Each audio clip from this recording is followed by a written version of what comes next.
Have you ever stopped to think about the promises a country makes to its people? Today, we're going to dive into one of the most powerful ideas out there by looking at the very foundation of India's democracy, its 6 fundamental rights.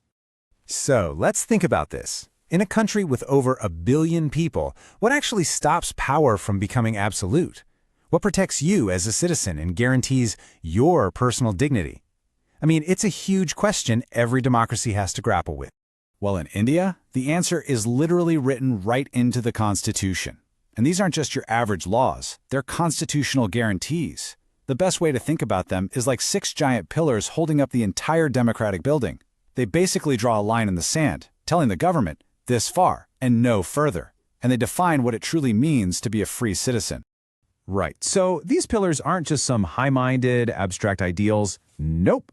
They are real, concrete protections designed to make sure everyone gets justice, liberty, and has their dignity respected. So let's break them down and see how they actually work. Okay, first up, we have our first pillar. And honestly, it's probably the most fundamental one of all, the right to equality.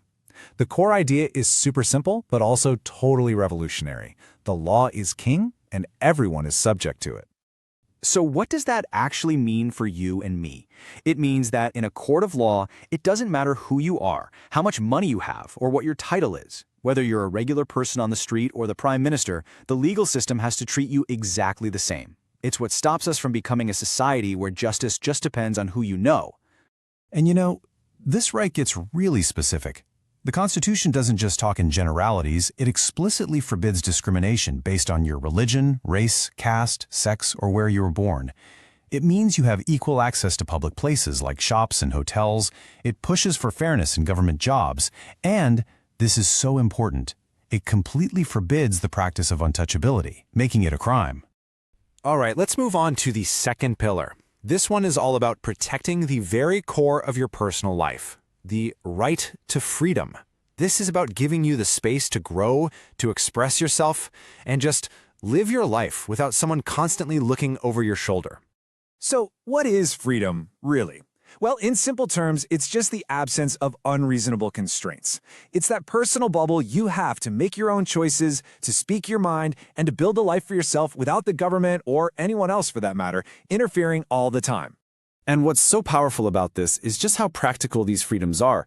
We're talking about the freedom of speech, the right to gather peacefully, the right to form associations. It also means, and this is a great example, that a person from Assam can just decide to pack up, move to Hyderabad, live there, and start a business. No one can stop them. And underlying all of this is the most basic protection of all, the protection of life and personal liberty.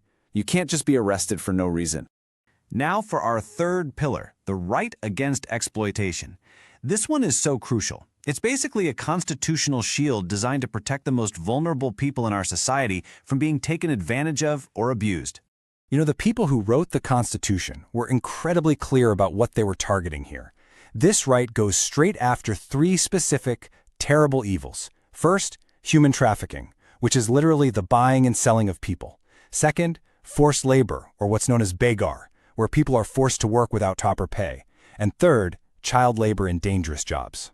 And check this out, 14, that's the number. The Constitution sets 14 as the absolute minimum age for any child to be employed in a hazardous industry, like a mine or a factory. It's a clear, non-negotiable line in the sand, drawn specifically to protect children. Okay, so our next 2 pillars kind of work as a team. They're all about protecting something that's deeply personal to all of us, our identity. This covers everything from your individual spiritual beliefs to your collective cultural heritage.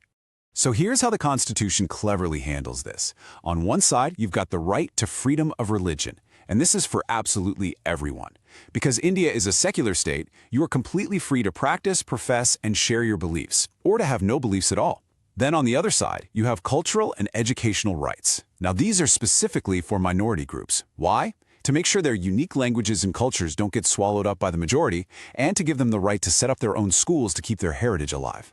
It's a really smart balance. And now, we've arrived at the final pillar. And honestly, you could argue this is the most important one of them all. It's like the keystone in an arch. It's the single piece that holds the entire structure together. This is the right that makes all the other rights actually mean something. But hey, don't just take my word for it. The main architect of India's constitution, the brilliant Dr. B.R. Ambedkar, called this right the very soul of the constitution and the very heart of it. Think about that. Without this one, all the other rights we've talked about would just be empty promises on a piece of paper. So, how does it actually work? Well, it's amazingly direct. If any of your fundamental rights get violated, you don't have to wade through a bunch of lower courts for years. No, you have the right to go straight to a high court or even the Supreme Court of India. And those courts have the power to issue orders to enforce your rights and make things right again. And get this, the system is designed to be super accessible. There's this incredible tool called a public interest litigation, or PIL. It means any citizen can bring a really important issue to the court's attention. I mean, people have actually kicked off massive legal battles just by writing a simple letter or even a postcard to a judge, and that has led to huge actions to protect the environment or the rights of the poor. It's amazing. But you know, the story doesn't just end there. Because here's the really cool part. The Constitution isn't some dusty old book sitting on a shelf. It's a living, breathing document. And that means our understanding of what counts as a fundamental right is always growing, always expanding to meet the needs of a changing society. Over the years, thanks to some game-changing court rulings and new laws, that list of protections has actually gotten longer. Think about the right to information, the right to education, even the right to food. These didn't just appear out of nowhere. For example, the Supreme Court has said that the right to life means more than just not dying. It means the right to live with dignity. And it was that broader interpretation that paved the way for things like the right to education becoming fundamental. And all of this leaves us with a really fascinating question to chew on. As our society keeps evolving, with all this new technology and all these new challenges, what rights are we going to see as fundamental tomorrow? Could it be the right to privacy in a digital world? Or maybe a universal right to a clean environment? You see, the debate over what is truly fundamental, well, that's a conversation that never really ends.